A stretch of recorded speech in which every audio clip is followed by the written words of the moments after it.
find the version that makes you feel comfortable, but also push yourself out of your comfort zone a little bit, because otherwise you won't grow. That's part of why when I talk about that minimum viable tech stack, the true number one thing you start with is your email list. Today, we are going to talk a little bit about tech. As someone who was starting a business a couple of years ago, I had little knowledge of how much tech I would need to know. And thankfully, along the way, I met a who that would be Anna Adams of Wicked Marvelous, who is a techie and she helps entrepreneurs. She is on a mission to make small business owners build their dreams through sustainable business growth and automation without tech overwhelm. Anna Adams, welcome to the Sales Made Easy podcast. What's the good word? Thanks for having me, Harry. This is my favorite thing to talk about, and I'm so excited that you have found some help and that it's getting easier, because tech should not stop you from building business you love. Oh my goodness. It's funny. I so agree with what you said, but you mentioned tech overwhelm. When I first got started, I met this person you and I both know. She was just on my podcast, Kathy Svatina, and she was talking about all this tech. And I asked, like, why would anyone need so much tech? And then I realized I wasn't doing nearly enough. And then when you start doing stuff, it's like, oh, tech would be really helpful. So let's start with, what are a few things that people should be looking at as far as tech is concerned as a startup, the solopreneur that's just starting out? Maybe we start with them, and then we're going to get into your background a little bit after that. How's that sound? That sounds great. So for brand new businesses, I have what I call a minimum viable tech stack. And this is the three primary things that you need in order to get your business started in the first 6 to 12 months. You can even stretch this to 18 months, but usually once you have these in place, you grow faster than you think you're going to grow. So those three things are, and the number one piece in this is set up an email marketing tool. Pick an email marketing platform, because that is how you're going to grow your audience without being ruled by social media algorithms. The next piece to that is having a simple website. That doesn't mean that you have to have this beautiful 5-page, 10-page, super in-depth website. You need some place to send people. You need a way to send them to a landing page, and you need to give them a way to start buying when you're ready to start selling. And the obvious one that you need beyond those two pieces is a payment processor. You need a way to help people say yes and complete a purchase. And that is what a payment processor will do for you. So with those three pieces, you can set your solid foundations, start telling people what you do, give them an option to invite you into their world, and take payment for business. Oh my goodness. That is gold right there for anyone just starting. I can't tell you how many things I got which were none of those three. So awesome. Let's just find out a little bit about you, because that, I think, is a great start. So how did you get to become who you are, Anna Adams of Wicked Marvelous? Well, that's a great question. I was actually raised in the tech space. My dad ran AOL's biggest competitor during the first .com bubble. So I was exposed to innovation and search engines and the early days of the internet, and Wow. the very early days of search advertising. So like, it doesn't look anything like it does now. And I loved how all of the pieces fit together. So I spent a lot of time figuring out how it worked and wanting to understand it. And I'm a sponge of knowledge. So I just want to learn all the things all the time.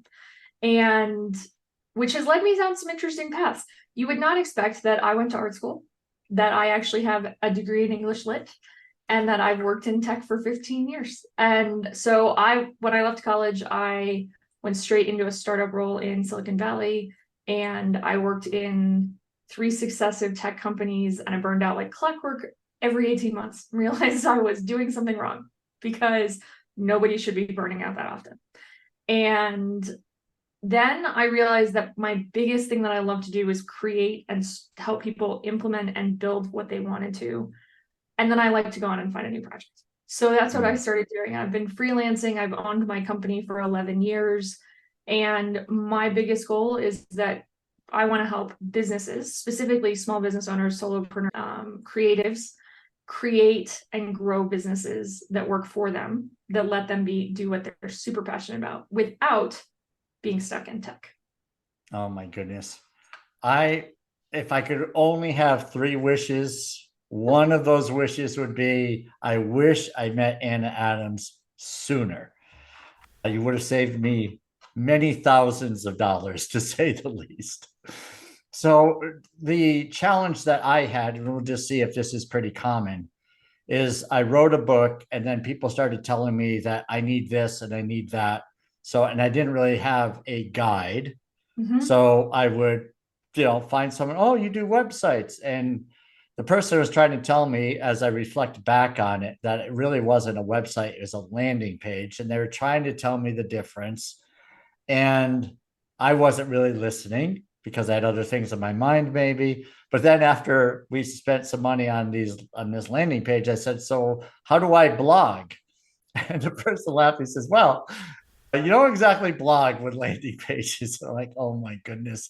And then it was really frustrating and blah, blah, blah. But I was getting that. I was spending all kinds of money on, trying to edit videos, just major time wasters, stuff that was just costing money that I don't even know the names of the apps. I think I stopped payments on these things. I know there's other things I was doing as well, throwing money at things. And it's just, I find out now, and having this conversation, that really, if I started out with 3 very basic things, life would have been a little bit easier. So, do I sound like a lot of people out there or no? You do sound like a lot of people out there. One of the things I hear most is I'm being spread too thin. There are too many things. I have to be everywhere. And then it's well, this person says I have to do this, and this person says I have to do this, and this person is saying Y, and this person is saying Z, and I don't know what to prioritize, and I don't know how to do any of this. And everybody has their own system and tool and piece that they recommend, and I don't know how to choose. And so what I often bring people back to is, what are you trying to do? So like in this case for you, you're trying to sell a book and you want to build a blog. So a landing page can still be a part of a bigger website where you have a blog, but you can also just have a landing page if you're not ready to do a blog. And you can do this without also buying into a platform where you're going to be paying hundreds or thousands of dollars a year in some cases. Mm-hmm. And you can do it in a way that requires that you never have to write code, that you don't have to do any of those super technical things that everybody, makes their brains feel like they're going to explode. And you start with really the simple pieces. The beauty of the foundational piece of your minimum viable tech stack is that it is meant to be the foundation. It's not the be all end all. As you grow, as your needs change, you add on. So you can say, hey, I know that I need a website, but what you really need in the beginning is maybe an about page so that people have someplace to get to know you. So know, like, and trust. And a way to build a sales page that gives people a clear action to buy a product, book a call, buy a book. And when you're ready, we want to make sure that you have a platform that will let you add things like the ability to write a blog post. And I'm a big fan of choosing a medium that you like to communicate in, whether that's blogging or video or podcasting.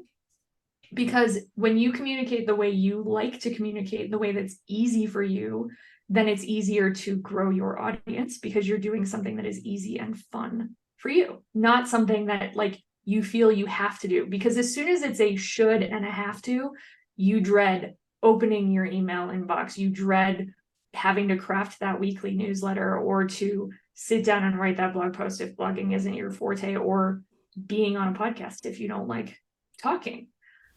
I, for instance, would much rather write and talk than do video straight to camera. Like I would so much rather show you how something works or have a dialogue than talk to a camera without any other people involved.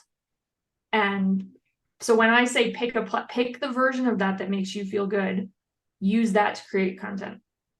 So do that, and then that helps attract people. You share it, you engage with people about it, they find you through your content, and then you're also not sinking down the ever winding deeper, darker rabbit hole of paid media in the beginning, when you absolutely don't need to be spending money to get eyeballs on your content and engage with you.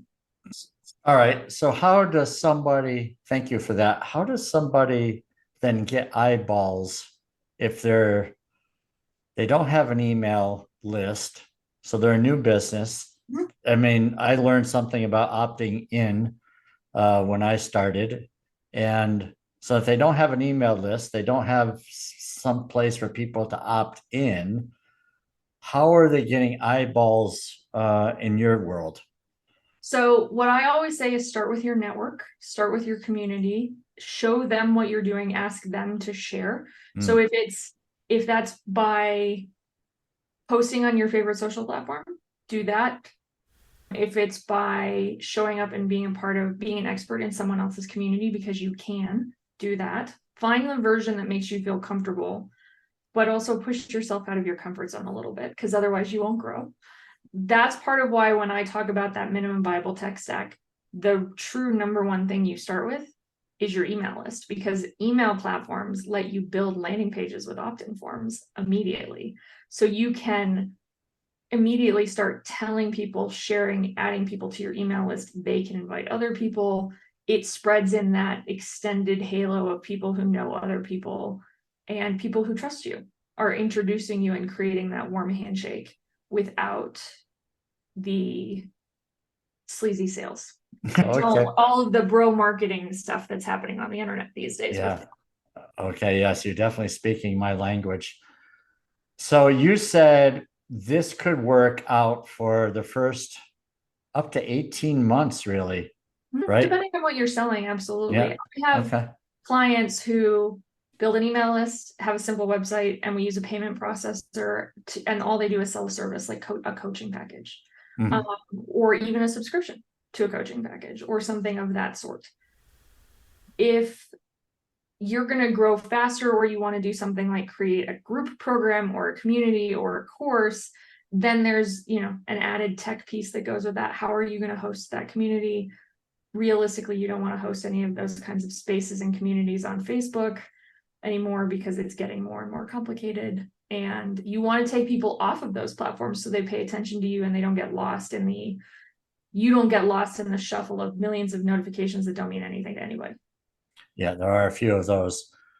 From what I'm hearing, then a person could use their email list and a community hosting platform and really just send out the emails and get people invited without necessarily going through that first step, which I thought was the first step, which was to start a Facebook community. Yes. And in some cases, starting a Facebook community is not a bad place to start because it's free. But Facebook, while it is free, comes with lots of strings and realities around you are still beholden to the algorithm of Facebook. And the reality that the people who still are on Facebook are inundated with information and news, and their feeds are very much skewed to what Facebook wants them to see, not necessarily your content. So you are not guaranteeing that if you have a Facebook group, that everybody that is in your group is going to see that content. So a community platform, while it takes a little bit more effort because someone has to sign up to it, and it's different from, say, just being on Facebook and in the suck of content, or on Instagram, for instance, they know that when there are notifications, when there are things going on, it's something they need to pay attention to. Whereas if you get a notification on Facebook, half the time your brain is like, that probably doesn't mean anything, or someone commented on something, or I don't even know because someone else tagged and at everyone in a group, and suddenly you're getting tagged with all those things you don't give a shit about. Exactly. And so I really advocate for staying off of Facebook as a community platform, but you can also create communities on LinkedIn, which still work, but still have a lot of the restrictions that you deal with Facebook. in that you are still beholden to their algorithm, and their goal is to keep people on their platform, not to help you grow your business. I have not really heard much of anyone doing a LinkedIn community, but I mean, I see LinkedIn groups. I belong to Yeah, a number of them. Is it the same? it's the same thing. So it's Okay. so LinkedIn groups is LinkedIn's version of Facebook groups, which is the social Okay. media version of a community platform. Yeah. Okay. So Yes.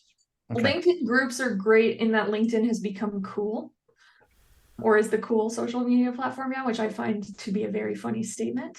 Hmm. But Is that new? it is new, I think, and I think it has to do with the fact that we have, as a society, have come to the idea that siloing business inside this very cold and emotionless space where humanity is sort of missing and the people first aspect of business is missing has changed. And so most people are probably noticing their LinkedIn feeds having more personal updates, people sharing about their families, about things that have your whole life. It's not as cut and dried of you go here because I'm searching for a job and you have a copy of my resume. It's Right. let me share content I've written, podcasts I've been on, let me share my resource, knowledge, expertise, and let me share who I am as a person, not just as an employee or a business owner.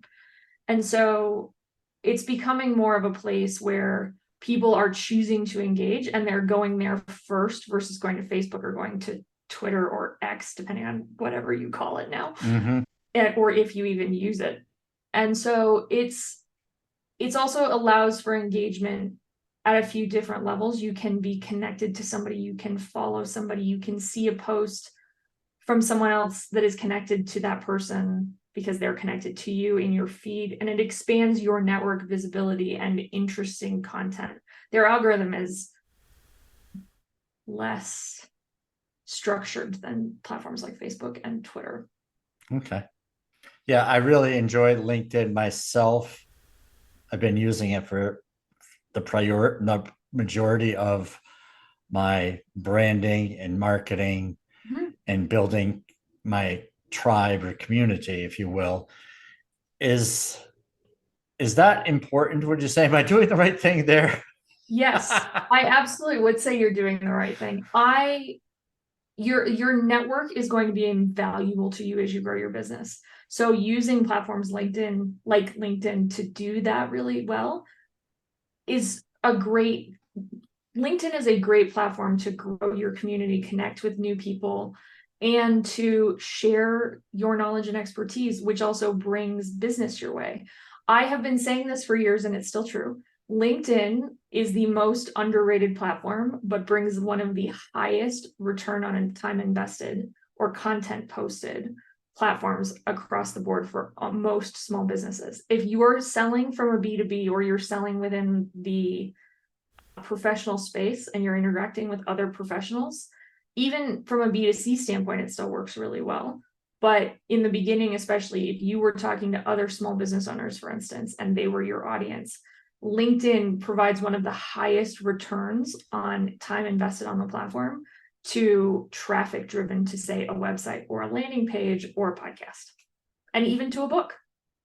Yeah, it's great. I'm thinking like this LinkedIn newsletter situation now that's out there is that you now can get, a good percentage of your connections will subscribe to your newsletter, which I think is pretty interesting.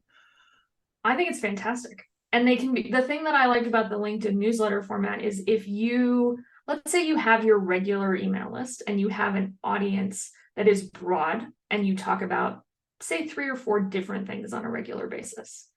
You could have a LinkedIn newsletter that's specific to one of those topics that has a much more targeted audience, and you could run the whole thing through LinkedIn. And it's great for targeting and growing reach and engagement. Yeah. And yeah. So when people are, I'm just thinking through a bunch of different thoughts here I have on this. So the way my mind works is I do something for a while, and I think this is pretty common. You don't see the results fast enough. And then you see some video on YouTube or somewhere, and someone gives you another idea. And then you say, well, I'm going to go do that. And then you get frustrated because that's not working fast enough. And then it's just one thing after another, where people like me may have tried, 15 different things, and some will give up. I'm determined, but the what's the what do you do when like you feel like something is not going, you're not making progress fast enough so that you're not changing course so rapidly? So the thing I like to remind my clients and my members of and my community of is content and social media. Social media to a lesser extent, but content in general is a long game. It is not an overnight success.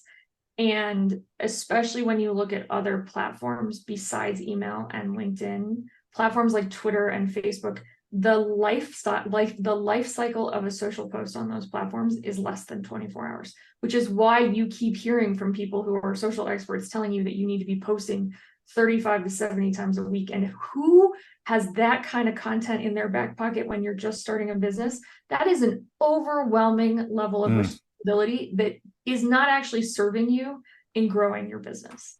So what I say is really the answer is consistency is key. You have to do whatever you pick to do first, you have to do for at least 90 days before you turn it off or say it's not working. Mm-hmm. You can always get to a place where something is, you're doing it and it feels easier and it's time to add something in without stopping the original version. And that's also where I find additional technology tools can be helpful. For instance, if you choose a blog or you are a video person, and I think even you can do this with podcasts now. I have this lovely tool that I like called Missing Letter. And Missing Letter plugs into your RSS feed. So your podcast feed, your blog feed, your video feed. And every time you post something new, like a new episode or a new video or a new blog, it automatically identifies this as new content. It creates an evergreen campaign that is usually spanning over 12 months. And then it auto posts the content to your social platforms of your choice. So you can connect all of the social platforms out there, I think, except TikTok right now, and including YouTube Shorts. Wow.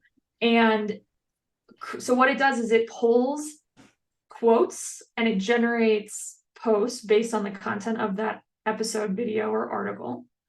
And then it either pulls the graphics that are part of the original asset, or it creates some standard ones that you set up in your account. And then it drafts these 12 to 16 posts that go out over the course of a year or whatever time limit you choose to set. But it does all of the heavy lifting for you. And then from there, you just approve it tells you it's created a campaign. You go in and tweak anything you want to. If it's good to go, you click approve, and then it auto posts all of that content out over the next year, which extends the reach and visibility of that one piece of content for way longer than it would have if you were doing it manually. Oh my goodness. Yeah, I think a lot of us have tons of content. If anyone's podcasting, they have tons of content potential. I mean, YouTube Shorts, I've heard, and I've started playing with TikTok for the last couple of months and doing very short videos there. And then taking the same video and uploading it to Instagram Reels, and that shares with Facebook. So for one tiny little video clip, I can get 4 posts, and it literally takes less than 15 minutes to do it. Right. So if you took your podcast episode and that's where I was going. Missing Letter, it would then clip and create content over the course of a year. So instead of having one post in 15 minutes, you would have 12 posts or more, depending on what you choose to set up. My goodness. Okay. Well, now it sounds like Missing Letter is something I should look into. I'm a little concerned that I just saw a shiny object go across my office, but here's what I will tell you. It's worth testing for podcasts and for video. I love it. I swear by it for anybody who writes a blog. And the reason for that is it's a great way to maintain a social presence that builds know, like, and trust on platforms like Facebook, and to a certain extent Instagram. And the reason I don't say Instagram completely is because blogs and podcasts and videos all have links, and Instagram doesn't like links. So Right. Instagram Yeah. is its own weird ecosystem. That being said, it's great, especially if you want to have a presence so people know you're real, know that you're current, know that you're still active, but where you don't want to actually be sucked into being on social media all the time, but you need to have a presence for trust and like knowing. And that's what I love it for, because I don't have time to spend on all of these social platforms every day. And the places that I do spend my time are predominantly LinkedIn, because and so I think of LinkedIn as my primary social platform because it's where I engage, expand my network, and share my knowledge. I think of TikTok as a content delivery platform, not social, because while I do share with people and I engage with content, I'm really there to learn, and I get sucked into rabbit holes of knowledge or stupid things sometimes. Yeah, I And the agree. same I'm way with. that I think of YouTube as a content platform, I don't think of YouTube as social. YouTube is a content delivery platform for business owners Yeah. as a way to educate, engage, and get to know your audience and drive them back to things like your website or your landing page or your email list. Yeah, it's really good. So, missing a letter. So these are, just throw out some other things that I thought I really needed to spend money on, which, and it's not a ton of money, But it but adds up. Canva, I got early on, and I use that pretty regular. I use that every week for my podcast.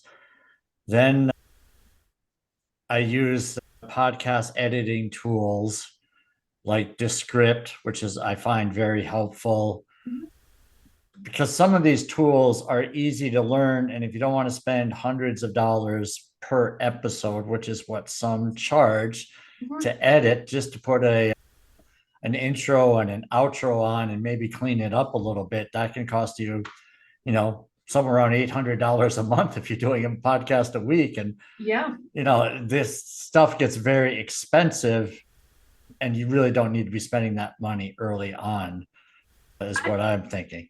Arguably, I don't think you need to be spending that kind of money ever. Yeah. Okay. For Good. that Explain. because for that kind of money, you should be outsourcing this to an audio engineer who's putting all the pieces together and handing you a finalized product. That should not be a tech cost platform that still requires your time and effort. Right. Exactly. Yeah.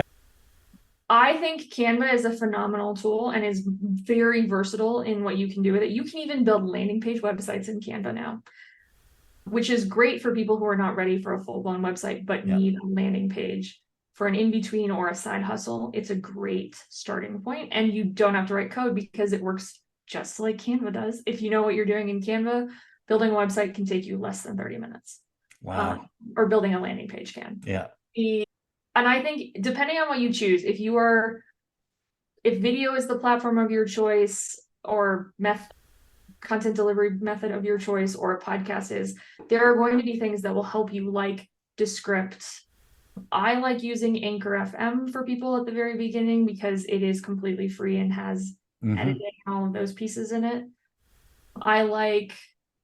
But I think Descript is a phenomenal platform for that because it also helps you do clipping and segmenting and other things with video content as well, in the same way that Video AI does, in that it helps you smart clip content and gives you more bang for your buck in terms of how you multi-purpose and create multiple pieces of content from one original source.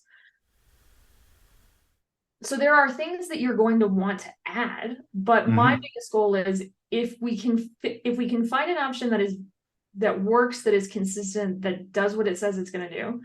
I always look for if there's a lifetime deal or if there's a free plan that will get you far enough until you're generating enough revenue that upgrading makes sense. Right. Yeah. What about, here's one that I struggle with, is putting photos out on social media that are, the Canva photos or Unsplash, or there's free sites out there, but are those valuable for use? What's your thought on that, I guess, is a better question. Stock imagery is absolutely necessary in the greater ecosystem of building websites, building social content. If you have the capacity and wherewithal to create your own stock library that has you in it, that's images of you doing work, doing what you do, having more than just a headshot of yourself. Great, but that is an investment, but it's an investment that will last you for a very long time. That being said, good stock photography is very helpful. There are a lot of free resources available. They're huge, but you will find that there are certain assets that are chosen to be used more and more consistently, which makes them ubiquitous. And you don't want to necessarily be using really commonly found stock assets. It's part of why there's also a fairly high price tag for the paid library stock assets. I recommend a platform for stock photography called Deposit Photos. Okay. And the reason for that is they have subscriptions, but you can also just buy image packs, so you're not locked into a contract the way you are with Shutterstock. The price points are really reasonable, and once or twice a year, usually definitely around Black Friday, usually somewhere in the middle of the year, they also go on AppSumo and they drop packages of images, or like sets of images that you can buy for dirt cheap. So like for $40, you can buy 150 stock image credits that can be used. So on Deposit Photos, you can use those credits for video. You can use them for vector illustrations. You can use them for stock imagery. You can use them for illustrations. Anything on the platform, those credits can be used towards. And that is what I recommend, because it's a low price that you're not locked into on a contract. And it gives you access to a much broader library of content that's not as open to the public. Okay, so now I'm getting like super selfish, and this is all about me. I know, but you're so helpful. So now I'm thinking, okay, the other thing I wanted to get into are info, and I don't want to spend the time figuring out how to create an infographic. I did a couple of these posts that have the document that swipes to the left. I can't remember. I probably should have taken notes as to how I did that. I did that a couple of times. It had good interaction, but then I see infographics are really popular. And so I think this is the challenge that some of us have, is that we get distracted. We see, hey, these types of posts do very well, and then we spend way too much time learning how to do something that takes us away from what our real business is. And we feel like we're being productive because we spent a day trying to figure out how to do an infographic. And I know that's not what I want to do, so I don't do those things. But I know people that do these things, and it's just like, you cannot be lost in learning how to do something that is not going to make, I mean, infographics are not going to make an impact on my business, right? No. It's based on what I heard from you, I need three things, right? I need an email list, I need a website, and what was the third one? A payment processor. Way to take the money. Yep. So when you get caught up in these other little things, like, I was trying to build a website through Wix because I got really frustrated, and then I was making progress, and I buy a subscription for Wix for the year. And then it's like, I don't want to build websites. What am I doing? I'm spending more time watching YouTube videos. And that's just not a good use of time, folks. So you got to focus really on what your core business is. And if you're not great at these types of things, you have choices to make. And what would be, I know I'm just throwing this out there, but how would people balance this out in your opinion? So my recommendation is templates are your friend. Templates and swipe files in the beginning, especially, those are invaluable. You're not always going to need them. You're going to find ways that work for you, but give yourself the leg up and the shortcut. Take all the shortcuts that someone puts in front of you.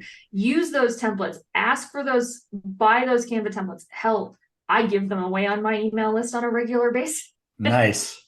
When you're looking for something like that, go find a template. Canva's template library is freaking huge. You can search for everything in it.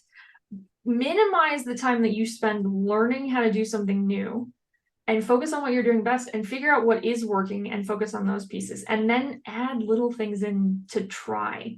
And if it's taking you more than half an hour to figure something else out, figure out how something works, you need somebody in your back pocket to either help you answer those questions, or you need to be able to say to yourself, I need to stop going down the rabbit hole, and you need to put it down and walk away. go back to focusing on what's working, or go find someone who can help you address that without you going down a rabbit hole that takes you a day to figure out how to do something, or even a half day. If it takes you more than 30 minutes to figure it out, you're wasting your time. Okay. That's a great rule of thumb. Can I get back the hours and days and weeks that I wasted?